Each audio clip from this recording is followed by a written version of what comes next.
추미애 일문 일답 추 조국 묻어두자.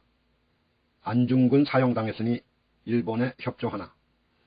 이재용 가석방은 박범계 책임.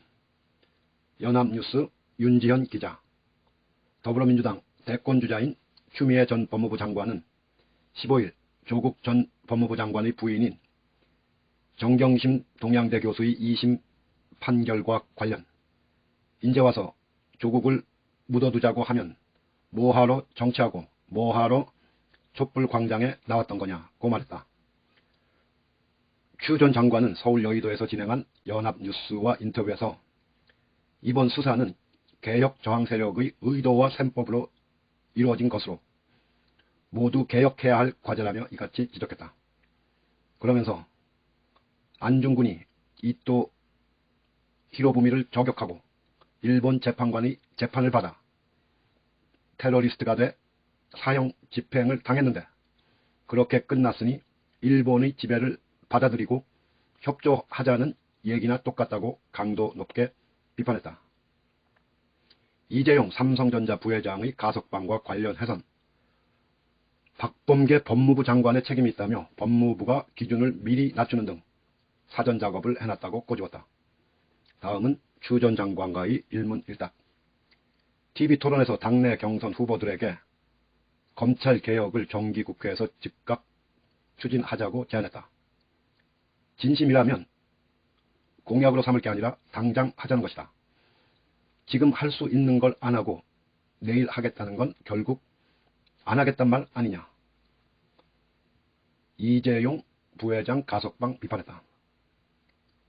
문재인 정부가 반부패 의지, 적폐 청산 노력을 인정받아 국제투명성기구로부터 역대 최고 성적을 받았다. 특히 경제사범에 대해 무관용 원칙을 보여서 점수를 딴 건데 그것을 되돌리니까 도저히 이해가 안 된다. 대통령의 뜻이 반영됐다고 보나. 내가 장관을 해보니 대통령께 물어볼 필요가 없는 일들이 많다. 나 같으면 보고를 안 했을 것 같다. 그러면 장관 책임인가? 당연하다. 법무부가 기준을 미리 낮추는 등 사전 작업을 다 해놨다. 대통령에게 그것까지 물어봤겠나. 기준 만드는 것도 장관 승인 사안이고 심사위원회가 있긴 하지만 결국 심사 최종 결재도 장관이 하는 거다. 송영길 당대표가 이재명 경기지사에 가깝다는 이른바 이심송심 논란이 있는데 원칙이 중요하다. 지도부가 그런 말 나오기 전에 원칙에 관해 설명해 주면 되는데 많이 흔들리는 것 같다.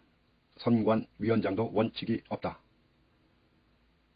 1호 공약의 국토 보유세와 사회적 배당금이 이 지사의 기본소득과 유사하다는 지적이 있는데 큰 차이가 있다. 이 지사는 기본소득을 먼저 나눠주겠다고 하고 그 재원을 국토 보유세로 하면 된다고 한다. 저는 우선 토지 정의를 세우겠다는 것이다. 불로소득에 대해 정당 과세, 합리적 과세를 해 국민 모두의 권리로 돌려주겠다. 국민이 주권자로서 땅에 대한 주권 배당을 받을 수 있다는 논리다. 국토 보유세 대상이 되는 불로소득은 어디까지로 보나.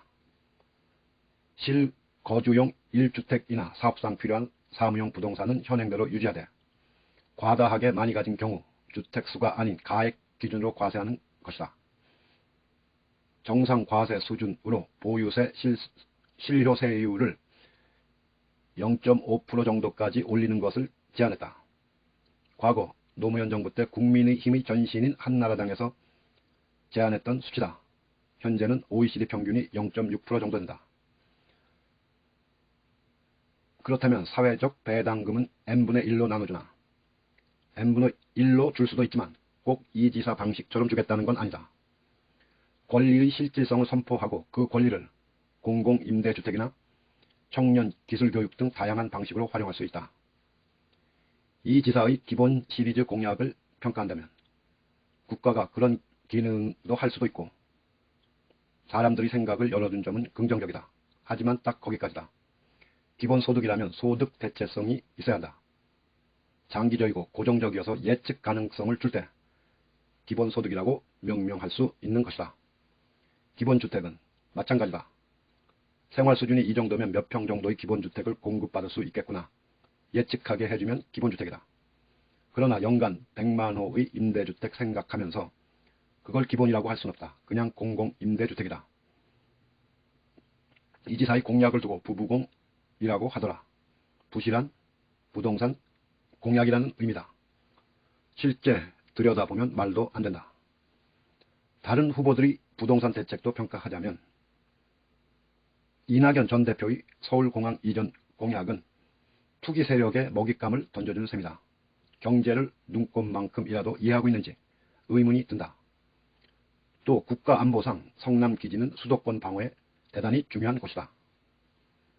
한반도 문제와 관련 신세대 평화론을 공약으로 내놓은 배경은 미중 간 신냉전 상황에서 분단을 다음 세대에 물려주면 안 된다.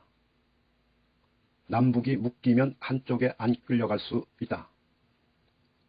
현재로선 북한은 중국의 기술 속국이 되고 우리는 미국 감정 상하게 할 수 없으니 중국 시장 놓쳐버릴 수 있다. 신냉전은 우리가 피하려면 피할 수 있다. 그러려면 남북 평화 교류를 통해 북한을 세계 시장에 나갈 수 있는 좋은 파트너로 훈련해야 한다. 윤석열 전 검찰총장 등 보수 진영 대선 후보에 대한 평가. 제가 수사지휘 대상으로 삼았던 문제들은 일개 검사로서도 용납 안 되는 것들이었다. 검찰총장으로선 치명적인 결함이다. 주 120시간 노동, 부정식품 같은 어처구니 없는 말을 한 사람이 바로 그 문제의 검찰총장이다. 지금이라도 수사에 들어가서 다행이라고 본다. 수사 지휘, 징계 청구가 없었으면 실체가 안 드러났을 수 있다. 그럼 더 위험했을 것이다. 연합뉴스